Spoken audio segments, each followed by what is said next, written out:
second webinar. Welcome, ladies and gentlemen, for our FOCRA webinar entitled Process Standard Digital in a Nutshell. My name is Andy Crosser and I will be the presenter of this webinar.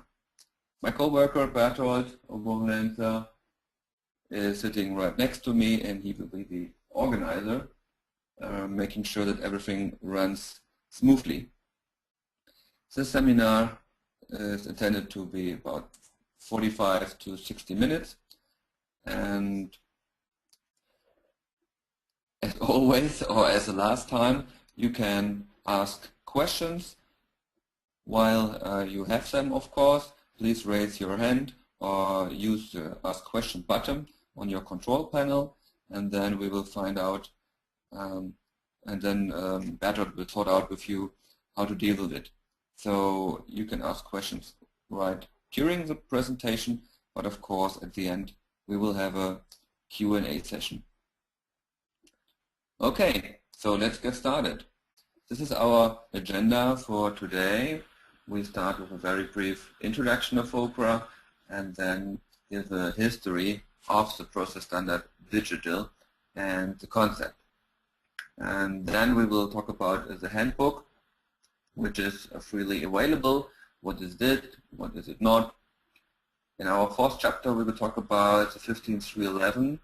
What is the status of that document and how does it relate to the Process Standard Digital? The PSD certification is part of the fifth chapter, and last but not least, we will have a summary and a discussion. Yeah, the industry needs independent research. FOCRA was founded in 1951 for that small and medium enterprises, and FOCRA is a German acronym. It stands for Research in the Graphic Arts.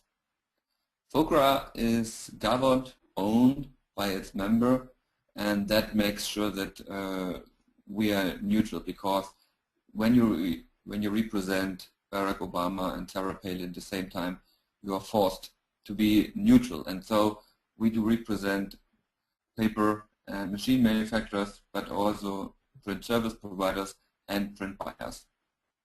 So still we see representing the balance of our members, we see ourselves as a lawyer of the printer. There are, of course, or there used to be similar organizations in the US, in UK, Switzerland, Spain, and other places, but due to the organizational or to the differences in the economy, the infrastructure changed rapidly, and it's very hard in some countries to get this some kind of funding. How are we financed? I will give you a brief overview because that is also important to understand. We have a turnover of 5 million euros per year. That means if we don't get them, there won't be a FOCRA next year. So how do we collect that 5 million euros every year? There's about 1 million euros from the membership fees. There are about 2 million euros from research funds, but those funds are not coming automatically. We have to ask, or we have to prepare research applications, and some of you are part of that application group, are supporting us to do that, and they know how much paperwork and how much quality and time goes into such a research application, and only if it's very excellent and has a very high rating, we can apply for that.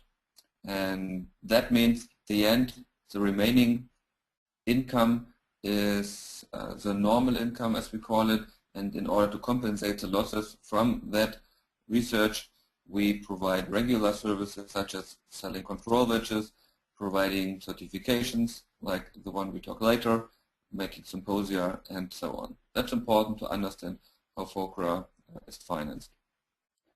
What's important also is our webpage, so I kindly invite you to make use of them completely, and we have touched on that last time, but I would also present it here quickly. So if you see our webpage, you see this English-German button here, so please go to English, and then you have this member login. And if you are registered, you can log in directly and not please register here once, and then when we receive your registration, we add the privileges to your account, which are the right privileges, such as membership of a technical committee, if you are a FOCRA member or not, and so forth.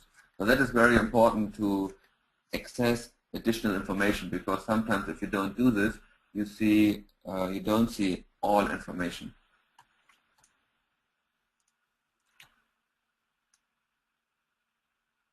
When you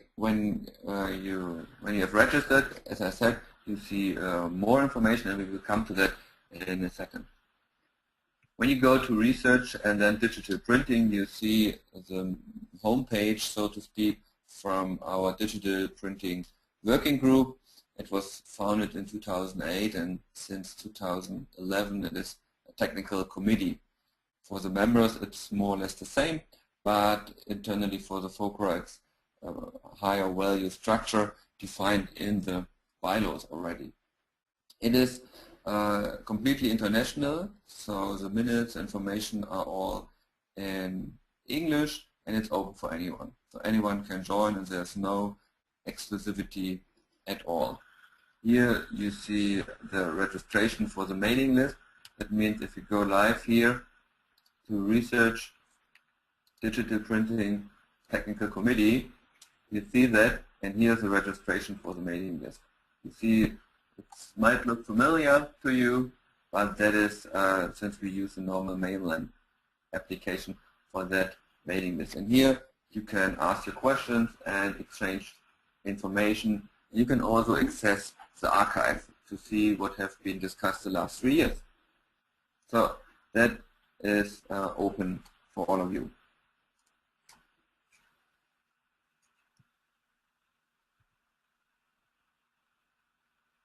The final page for our presentation is a small challenge. Do you see the difference? So here you find a screenshot from the ID Alliance webpage. This is Diane Kennedy, those of you who know her. That is the UCRA webpage, and that is the FOCRA webpage. Just for your information, a hint, you will never find any logos of any other company than FOCRA on our webpage. So that is one more small item to see how neutral FOCRA is, that we will never put any other logo on our webpage than ourselves. So this is one more very tiny fraction to demonstrate our principles. Okay, let's come to PSD, which is not the file format for Photoshop, which is ProcessStandard Digital. How was it born, so to speak? I'm in FOCRA now about 10 years, and we are seeing the rising demand for digital printing standards. I was asked very often, 5 years, 8 years, 10 years before, do we have a brother of the PSO, such a PSD? But always I ask back and say, not really. Do you know anything who would like to contribute? Is there such a thing? And then mostly the discussion ended. So we thought about that, of course, for a longer time, and the first concept actually had been presented in 2008. You see here my first slide of a presentation I gave in 2009 at the Print Media Production Forum in Stuttgart, which is entitled ProcessStandard Digital, where wishful thinking meets reality in English. And that already outlines a first concept of the PSD. And with the extensive experiences through developing, maintaining, updating, and certifying according to PSO, we learned we gathered a lot of experiences. And with that, we created the concept and that manual which we talk about today, this PSD, this ProcessStandard Digital. It was officially launched at the Digimedia trade fair in 2011. and the very basic underlying idea is printing the expected. So unfortunately that phrase is not from me. I copied it from a research application I've seen a few years ago, but I like that title so much because it represents really the main idea of printing. So we would like to print, but not something undefined. We would like to meet expectation of the customer. And you know that they are varying. So it's important to understand the real expectation of the customer. Is he going to a 5-star hotel or to a youth hostel? And to understand your production process, to live that along the production chain, and to see, to do exactly the needed steps to printing the expected. Not more and not less, hopefully. And if we go further that route, we go from that printing the expected title to concrete main goals. And in structuring the PSD, we identified 3 main goals, which is output process control. That means both for large format printing and small format printing, we would like to have consistency. So if you print from day to day, shift to shift, week to week, you must know about the variations of your process, of the strengths and weaknesses, and you must be able to reflect and to follow, to track those qualities. And you will see that this differentiation of that 3 main goals will follow throughout the coming pages. And then, of course, color fidelity. So we would like to meet the expectations, but as I said, expectations differ, and we will come to that. How can we finish? How can we meet expectations of our customers? Yeah, and last but not least is the workflow, our 3rd main goal, and that covers the entire workflow. And we would like to make sure that from data creation, pre-flight, preparation, optimization, color management, ribbing, output, that there's an understanding and there are support for how to do this.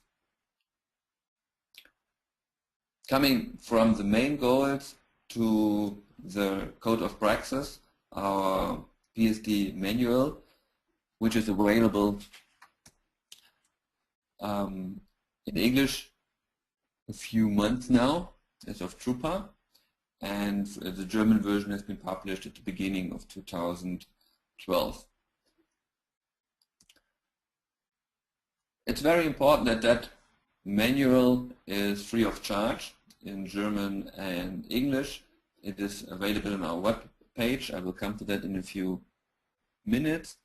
And it reflects the discussion which we had in our digital printing working group. So that's very important for me to make sure that we are not doing something just because we like to do it. It's like that FOCRA with the digital printing working group seeks to reflect the industry needs and to rephrase their needs into a technical language which is consistent and doable. The criteria of the certifications are finished already at the very beginning when we released the PSD handbook in May 2011. But that means that the handbook is a collection of guidelines and recommendations for typical industrial print production, and they should be used in that manner as guidelines. So you don't go to jail if you don't stick to them, and you can ignore them, but you can also use them in the different aspects. And we'll come to that in a few seconds. Only if you, as a service provider, as a digital print service provider, are looking for a certification according to PSD, then and only then a few specific requirements must be met. Yes, as you know, or if you know the PSO, the process standard offset, then you might know that the 12647-2, the ISO standard for commercial offset printing, is the heart of the PSO. That's a very good synonym, I think, and connection to what it is.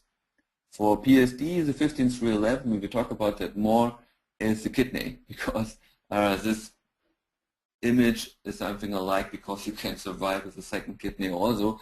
And the much more important message is that this 15311 standard is one among many, and it doesn't play a dominant role. It's about the interplay and the use case dependent using and facilitation of different standards, not only 15311. It is about viewing conditions, it's about measurement devices, it's about PDFX, and you can ask your service providers, or if you are a service provider, just make sure, or just imagine you have those ISO standards sitting on your, or lying on your carpet, and even if you have them and read them, you can think about whether this makes you a successful sprint service operator or provider, and I bet no. So it's about the intelligent interplay of those standards and not to use one out of them and specifically. We will talk about that also, about the current status of that document 15311 as it is planned. It is a multi-part standard, and we currently talk about 3 parts, and we will come to that in a few seconds. What is also important is that if such a document, if such a free of charge manual reflecting those recommendations and guidelines for the industry, for anyone to use, then of course, since the industry is changing rapidly, this information can't be engraved in stone. So it must be a living document, but also something which you can rely on. And in that compromise, we think about to publishing at least an annual version. So we talk about a Handbook 2012, Handbook 2013, and the Handbook 2014. But that is just a plan, and the important thing is that we wait and always see the discussion within the digital printing working group or the technical committee, as we are calling it right now. And as I said, the online version will be free of charge as we published the soft-proof handbook. So let me show you that. So if you, for instance, go to standardization and soft-proof, you see our FOCRA soft-proofing handbook, and you can download this free of charge. And this was downloaded, I think the English version, about 8,000 copies so far. So that provides you a lot of information in the realm of soft-proofing.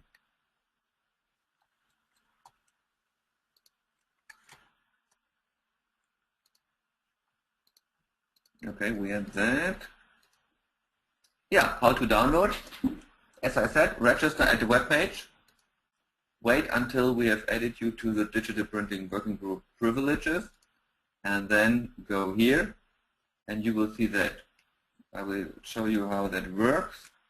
So now when I'm not logged in, you can see here a login. That means you have not logged in. So now I log in, and that means if you now go to research, Digital Printing Technical Committee, you see here more information, the minutes. And that means you see all the protocols on the minutes of the existing meetings, and any one of you who have registered will have access to that information. And here PSD internal, this is the link for the PSD handbook here in English, and if you change to German, you see the February version of the German version. So that's the way how you download that handbook. You might ask why to register. I get other free seminar materials without registration. That's right. The background is that we are still in editorial commenting phase. We found a typo here and something misspelled there, and we had some tables where the color difference formula was not explicitly defined, so there are a few problems here and there, and I would like to prevent that this document is interpreted wrongly, because you might know some people read the Bible sentence by sentence, and if you don't understand the context and the information left and right to it and how it was created and written, it is likely that there are some errors in interpretation or problems or ambiguities. And I would like to avoid those kind of ambiguities and misinterpretations, and by requiring people to register here at that group, I achieve two things. One is they get informed about that open group, and I can ask them to contribute. I can inform that here is an open group, please join, please invest time to get something on an industrial open platform. And second is that we inform people about the status of that document, which is technically finished, but there are some typos and some editorial comments to be done. And especially in the chapter 2, as I said, there are 2 remaining small articles from the German which are not translated into English right now. So you see there are a few reasons why we are doing this. What's new? What's new in PSD compared to PSO, for instance? I think the most important thing is that additional way of color assessment and reproduction. So you know today the side-by-side color appraisal and all the color differences equation, delta A2000 or 76, which we're using for offset and proofing and validation print, really represent that if you see the reference and the reproduction next to each other. The display next to another display, the proof next to the print, the on-press print next to the on-press proof next to the proof, or whatever. It's really side by side. You see your swatch book next to your reproduction, and then color differences really reflect that kind of color differences you perceive. However, many use cases in digital printing are not really characterized by that behavior, because when you see images alone by themselves, you don't really have the comparison. And as you know, the human visual system is very capable, and one of the properties is that it's adapted to its environment. It's adapted to paper, for instance. If you have different paper shades and you see them side by side, you might easily see the difference. But if you see a paper alone and you ask people what color it is, they most probably and likely say it's white. And that was the main reason for us to think about how can we reflect that for digital printing. And for me it was very clear that when I see digital print service provider who print without paper simulation, obviously, and I ask them why, and they explain me.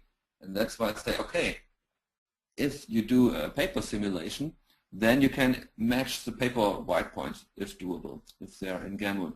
But if you don't match them, you have more or less differences depending on the paper differences.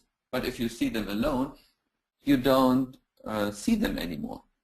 And that's why we created this media relative color reproduction, which is technically a very old stuff. For densitometry and tone value measurement, we use it for decades. And when you null to the paper, and you refer everything back to the paper, the tone values, for instance. We will talk about that a little bit later. But that is the most important new thing we added. Another thing is we added is today in offset printing or proof printing or validation printing, there is only a yes, no. You are inside the standard or outside. Pregnant, non-pregnant, on, off, August, Klaus. But here we see the difference is printing the expectation varies. And so we need to know, is it a 5-star hotel or a 3-star hotel or a U-star still? And so we came up with 3 different levels of a visual match. So we assume that there's always a color reference defined or require a color reference by printing the expected, which is the underlying principle for dissemination, predictability. You need a reference. That's why we have this output intent for PDFX. And so we currently have A, B, and C, which are 3 levels of visual closeness, of color accuracy. And the next new thing is that we defined image quality and not only color accuracy, so the entire field of image quality, in a 2-fold way. One is an extensive check where we test the entire format with respect to a lot of image quality attributes, and we call them system check. This system check is not explicitly defined within the PSD manual. A practical check, which is a check any printer can do job by job, day by day at his or her press, this is the basis for the PSD because that covers the daily production.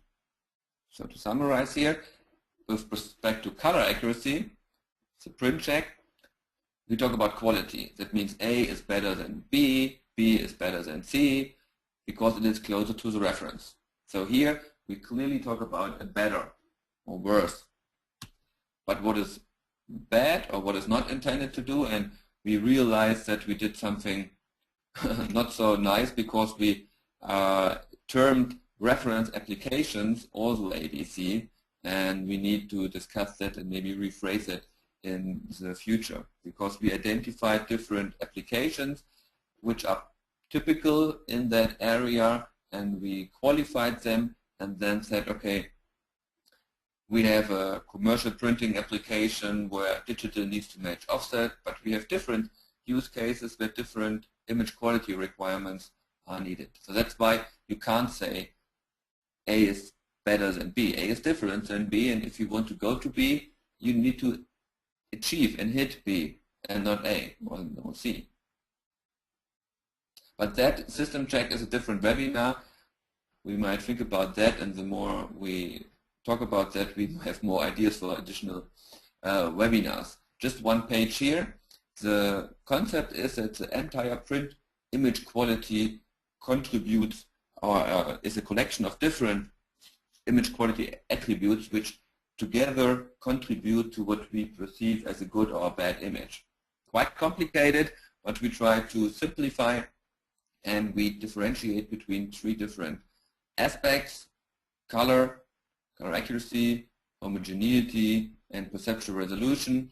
And the fourth category we call artifacts, where we identify print attributes which are not directly related to technology, like misdirected props or missing nozzles, which are not so popular in electrophotography. But that means if you have different attributes, you can say, okay, for quality type A or for use case A, you need this kind of attributes and this kind of aim values with tolerances to achieve it.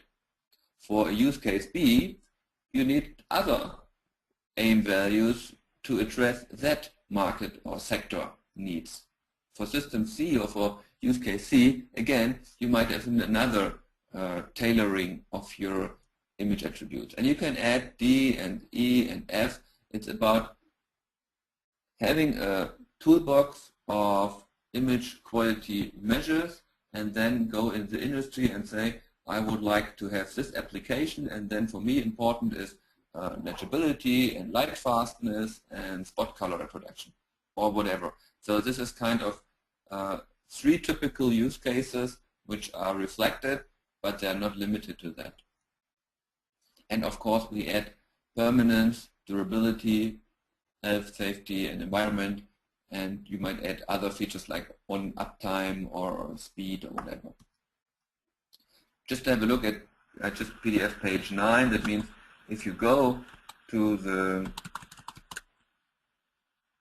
PSD here, I have opened the handbook here, and when you go to page 9, we explain that. Let me go here. And that defines it, that the terms A, B, and C should not be confused with the better or worse for the use cases. We will come to that later when we go through the handbook here.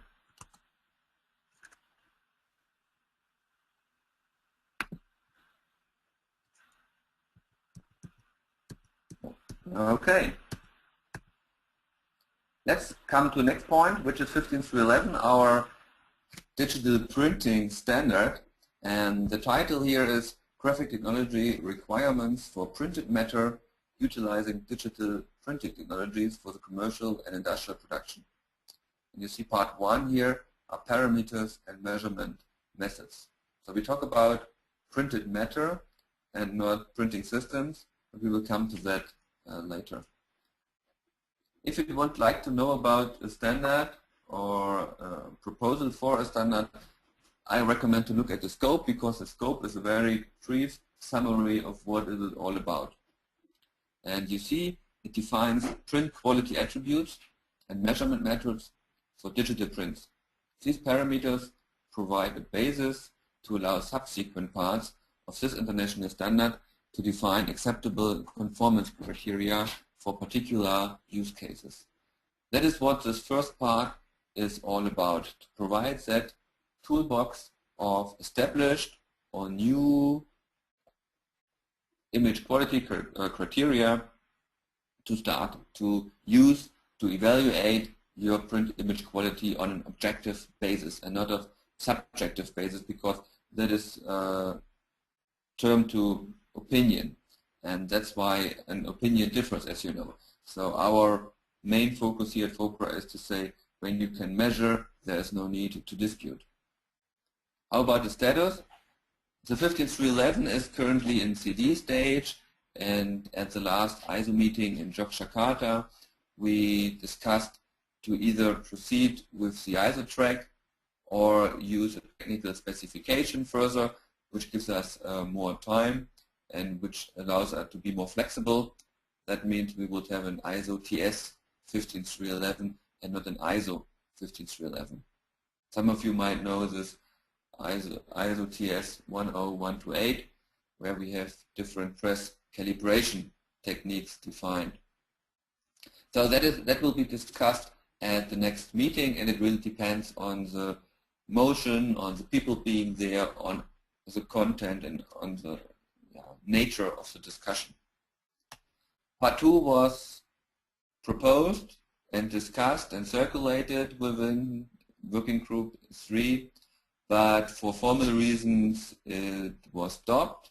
There was this plenary resolution where I was unfortunately not present, and due to that complaint, that formal complaint, that circulation, that ballot was withdrawn, so the documents are still there and work should be continued, but officially it is stopped right now, and we will discuss it at the next meeting how to proceed.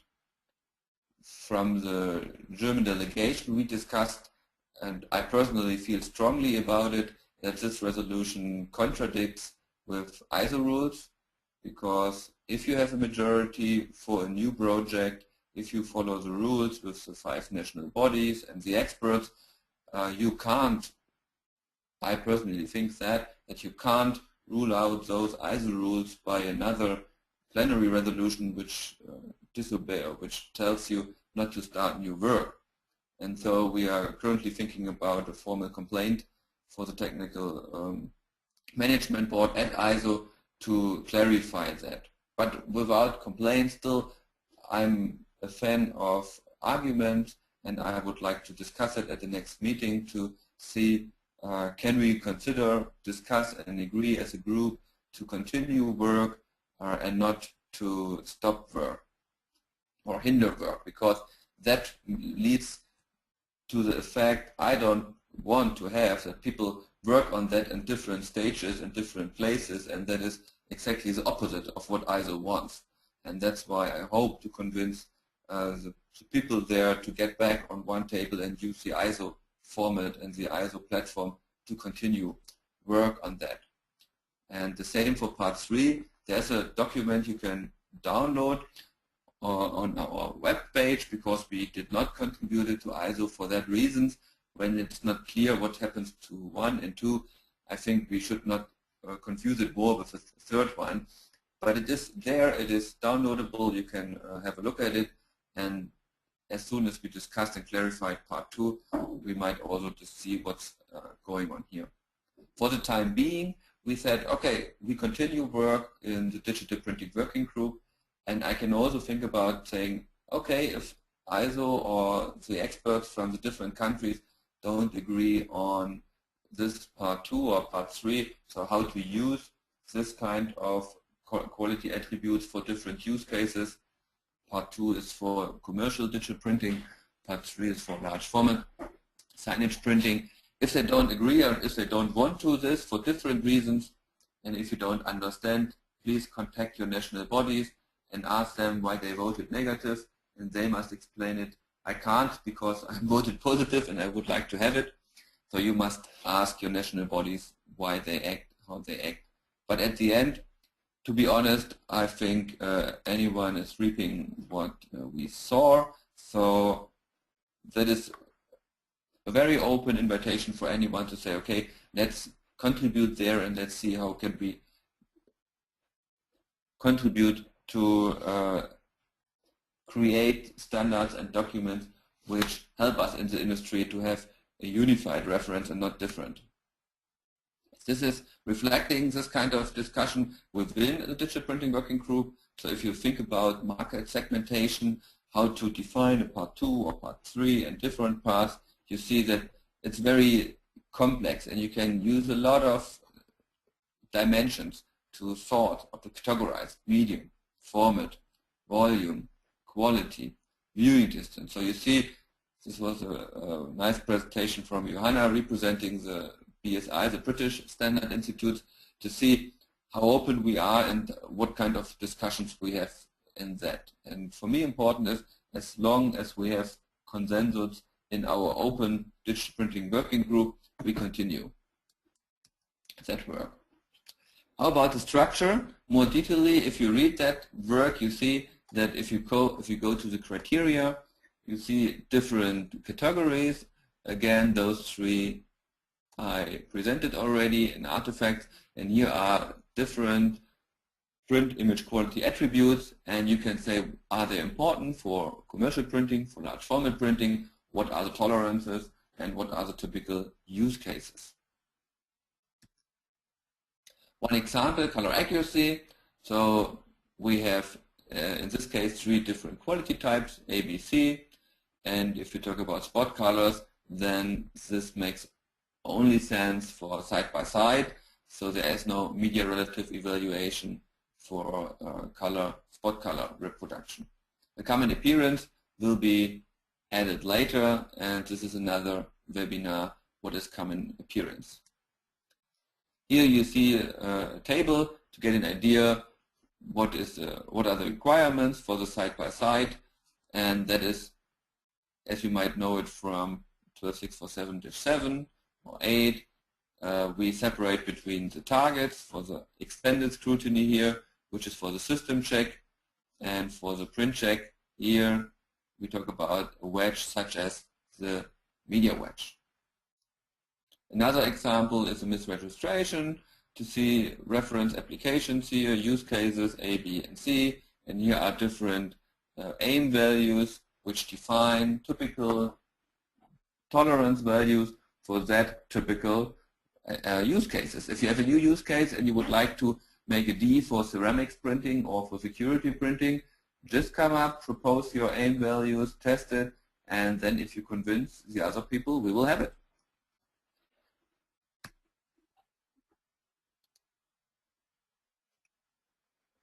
Okay, let's come to the next part, which is the PSD certification. As I said, the handbook, the manual, is free of charge, and anyone can use it.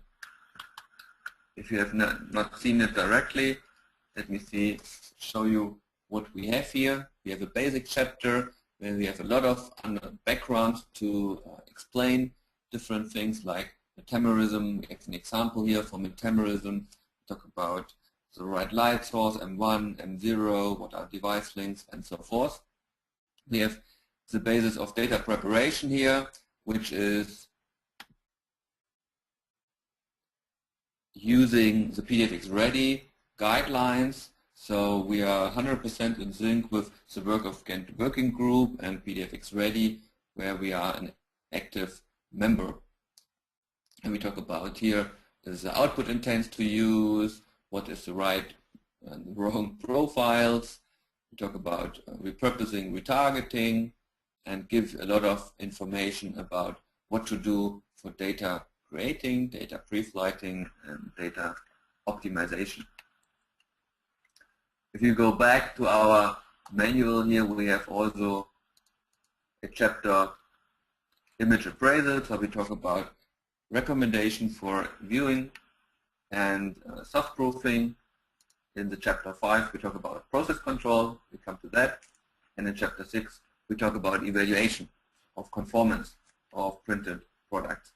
In chapter 7 is a collection of practical tips and user guidelines for different use cases. So if you go there, you can look, okay, facade banners, what is it, what are the suitable techniques, and what are the recommended properties, to see what is important for that specific use case. What is also valuable, I think personally, is for data creation, that if you, let's go for, let's go here to the PDFX ready workflow. I find it very useful because there are, let me go here, sorry, for being a little bit too quick. Here, this is a quite nice overview because it says, okay, you would like to process specifically separate images, go to A. You would like to media neutral separate it, go to B. You would like to layout, go to D. That means you go to that areas, rip it off, and give it to your colleague, like A, just use that page, put it off, and put it to your colleague, and just say, do it, like this. If you would like to go to B, just rip it off, take it out of your folder, and do it. And that is the reason why sometimes you see empty pages here, and they are intentionally plain, because we would like to start new chapters always on the right side to exactly get this easy potential to rip it out.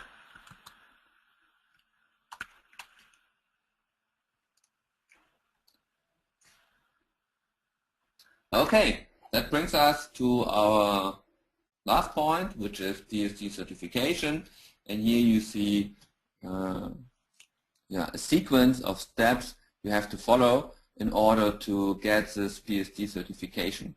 This PSD certification can be done by FOCRA or by a qualified partner, and we will come to that in a few seconds. So first, there is a checklist at the web page to download and to fill out.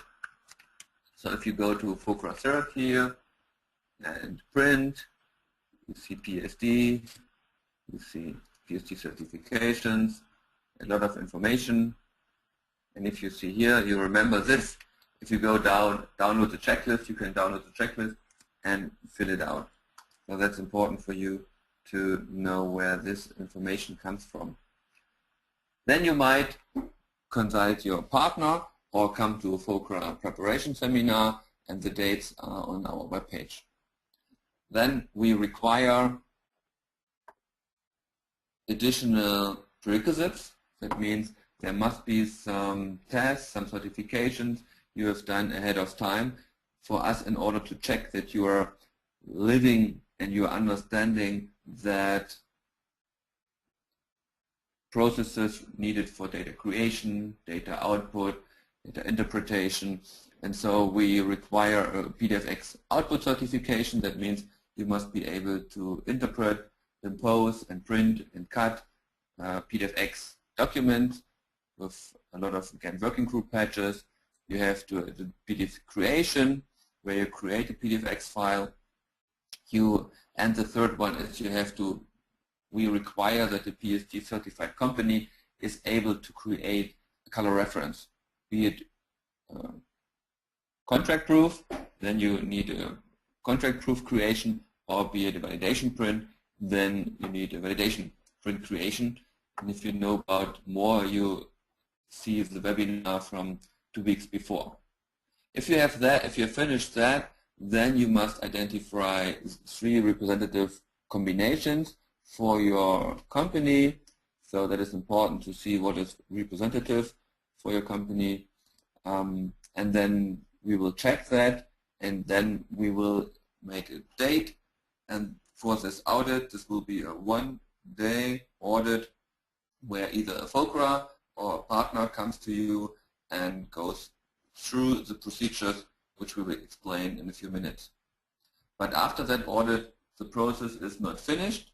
We require this output process control. That means we require a monthly report from one of your 3 combinations to see that you are not doing this high quality at one day. So we require it that you do it on a regular basis.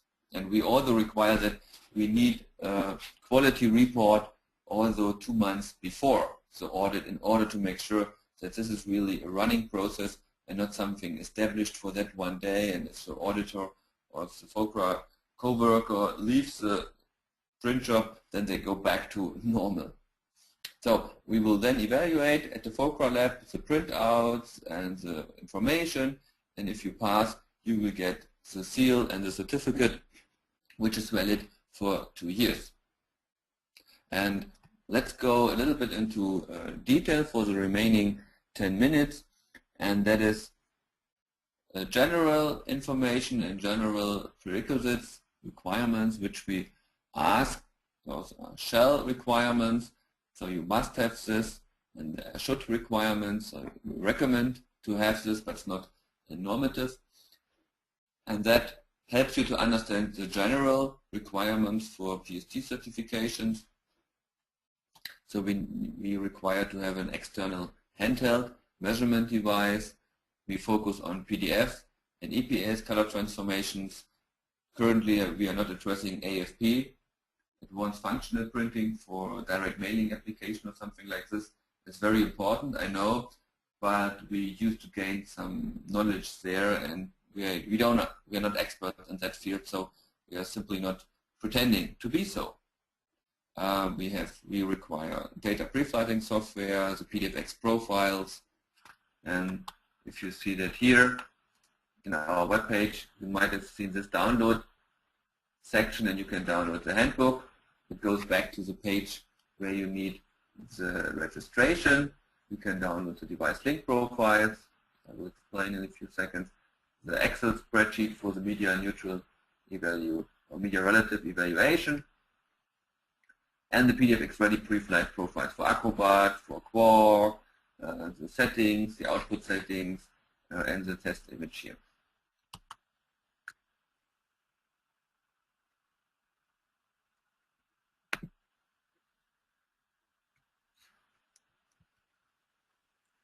As I said, we require some successful completion of certificates, which makes sure that you have thought about specific items and aspects, and because we learn from PSO audits and other experiences that it is important to make sure that people really digested some information, because you can't do anything on that one day. And the viewing critical appraisal, there are a lot of disputes about that viewing conditions and 3664 standard. I recommend you to read the special print 28 we released last week in German and in English, free of charge of course, and that gives you a very good overview of the status of that problem, and not only problem but also solutions to work with, because it's not so complicated as it seems. Drift detection is also very important, because we see, especially in digital printing, different materials, and people are using different measurement devices, and so we require them to make the diagnosis, to diagnose the differences, the drift, so the differences for one device over the time, this, fading, I almost said, those differences over time, the short time and long time repeatability, which is called precision. But we also look for accuracy. That means if you compare your devices inter-model disagreement or your inter-instrument disagreement, to see at least have a starting point. You don't need to use ceramics in every case, but you can use a net profiler chart or a media wedge or something different. For us, it's important to get familiarized, or that you show us that you are able to understand the potential differences of your devices and that you have mechanisms and corrective actions in place to deal with it. And the general rule is really we are not requiring any specific software nor any specific vendor or stuff. Forget it. We almost or always require the aim, and you can decide how to achieve an aim with a software or with Microsoft Excel or whatever. And the final 3 points are our 3 main goals. You might remember we have output process control, we have color fidelity, and we have the workflow, and that is the structure, the main structure for the auditor to follow or to spend that day at the audit. Quality management, monitoring, and remediation to see what's going on for each of the 3 combinations. Do you use software packages or Excel or whatever to see that it's stable? And here we don't require specific delta E formulas or tolerances. Here you can use more or less whatever you want. It is just, you just need to convince us that this is this is the right process for you to stabilize your print or to reflect or to monitor, you track the quality of your production. So you can use black backing or white backing, UV cut measurements or M1, you can use CMC formula or whatever. It really doesn't matter. It's the only thing is that you have some mechanisms in place, and only for the reporting software we have some requirements to be fulfilled. Here you see the output process control pyramid in chapter 5, where you can see a general concept to follow if you would like to calibrate a process from the very beginning to the final profile, so to speak, and that helps you to understand and to structure that. And if you look in the PSD, we also offer all the vendors to follow that general structure and provide in a Focus CI information how to do that with Caldera, how to do that with GMG, how to do this with Kodak or other partners, of course. Here are some examples how you can do that. But as the last time, we also present or provide that PDF file, so the video and the PDF file for you to digest this information later. Color fidelity, as I said, is not tested by the system checks. This is something different. Here, a print shop must select for each of the 3 combinations the color reference. So what is your color reference? For instance, gray coal, Focus 39, Chaplin coated, IFRA, Snap, or your own profile. It doesn't matter. Then you must choose, is it a side-by-side reproduction or the media relative? Then you must ask for what kind of color closeness, what kind of degree of visual match you would like to achieve, and which kind of use case, of course. And print check covers then the color accuracy by means of a media wedge and having A, B, or C in that realm here. A misregistration and uniformity, but that is tested objectively, and misregistration and uniformity is tested subjectively. Why? Because if you think about the extremes, you can think about, okay, that is needed to have no big problems with homogeneity, but if you really require to print test charts on each test, you say, okay, that's not practical at all. And the same with uniform registration. So we require it to be there, but you can do it visually. So you can make a comment sheet or a note, but it should be documented, but the check is a visual check, not yet a measurement one. And then a print run evaluation. If you look in chapter 6.4 of our PSD, you can go there and see, if you look at the chapter here, 6.4, you see image appraisal side by side and media neutral, or media relative, sorry. And then you see spot colors, and you see the tables for side by side and media relative.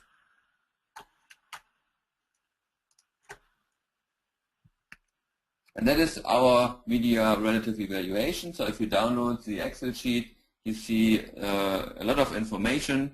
You might remember from former times that is the typical aim values, let's say for Focus 39, the 72 patches. Those are the measurements. The greens are the measurement files from your printout.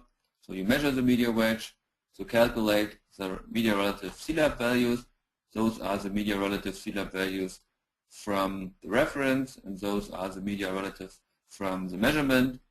You see that this is always 100, 0, 0. So a delta E of 0 is the indication that you do the right thing here. Then you check the similarity of the gamuts. So do the gamuts between the reference and your measurement is similar by means of size and shape. And currently we check that by the darks and the dark patches and light patches, and of course there might be some evaluation and improvement there. And then if passed the closeness, then there is a delta E evaluation here. And so you can see how this works. So these are the measurements. You compute the XYZ values, you do the scaling, you have the media relative LAB values for the reference and the actual, you have the gamut check, and this is the delta E2000 tolerance for the 2072 patches. This is the media relative evaluation. You see we only have the average and the quantile, so only two criteria because we focus on the image itself and we don't focus anymore on primaries. On secondaries we say the image as is important for the customer, and pure sign is exactly the same, or it's as valid as a nice orange or brown. But you also might remember this here is a side-by-side evaluation, which is known for contract proofs and validation prints. And this is a side-by-side for the 15311 side-by-side production.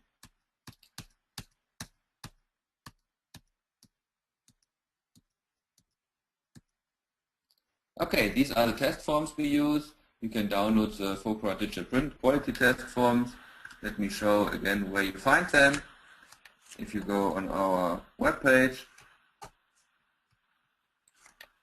you can go to research, digital printing, current projects, image quality, and test forms. So you can see this is the overview of all the elements.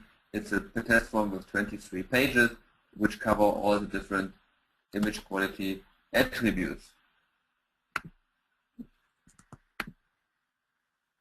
One second. Okay. Let's come to the workflow, which is the last part of our presentation here. It is basically saying if a print service provider gets data, you will check that. And unfortunately, most of the data is not print ready, so you need to optimize it. And if you optimize it, you can say, okay, do you get an additional approval? Then you can continue to it, and then you can do a side-by-side or media relative evaluation. If not, you can do something what we call a partial color reference, but that is not subject of the PSD right now. It's a concept and a framework for future kind of color reproductions when only a part of the image content is defined.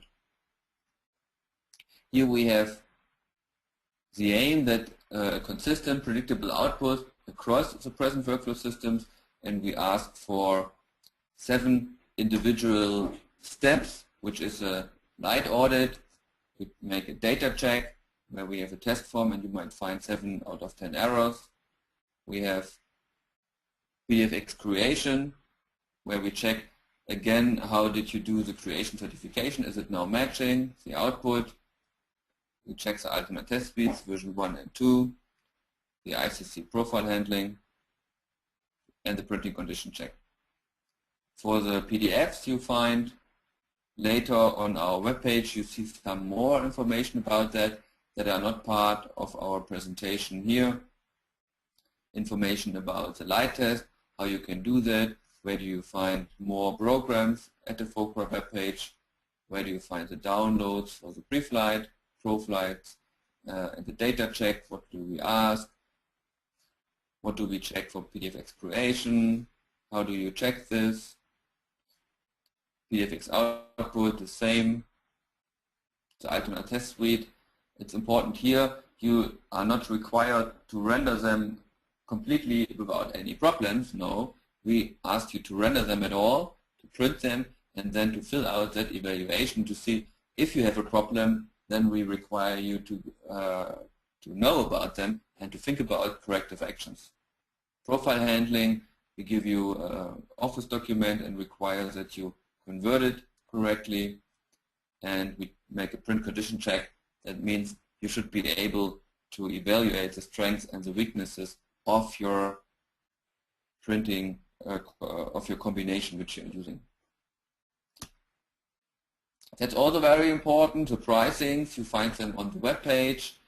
There is a price for the certification including the package of the prerequisites, or a normal price if you have them or if you have part of them already, without the 3 modules. We call them modules.